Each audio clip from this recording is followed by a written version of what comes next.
జరుగుతున్న పరిణామంలో నేను రుద్రమాదేవి అని తెలిసింది. రుద్రదేవుడు అనగానే జేజేలు కొట్టిన మీరే రుద్రమాదేవి అనగానే నిలదీశారెందుకు? ఏ ఏ ఆడవారైతే ఏమి ఈ రాజ్యాన్ని ఇంత గొప్ప స్థాయికి తీసుకోరాలేదా? ఈ రాజ్యాన్ని ఎన్నోసార్లు గెలిపించలేదా? ఎన్నో రాజ్యాలను ఓడించలేదా? కానీ కొంతమంది సామంతులు నన్ను ఒప్పుకోలేదు. వాళ్ళు నాతో పోటీకి వచ్చారు.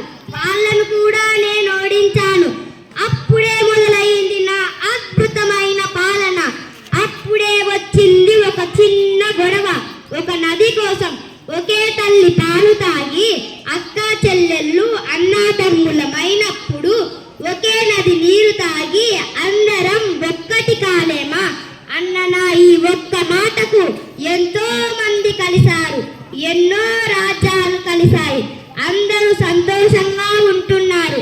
నేను చివరిగా చెప్పాలనుకుంటున్నది ఒక్కటే, ఎత్ర నార్యస్తు పూజ్యంతే తత్ర రమంతే దేవత. ఎక్కడైతే స్త్రీలు పూజింపబడతారో అక్కడ దేవతలు కొలువై ఉంటారు.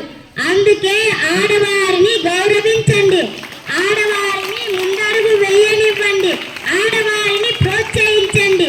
ఆడవారు చేయనిదంటూ ఏమీ లేదు. జై హింద్, జై భారత్. Thank you.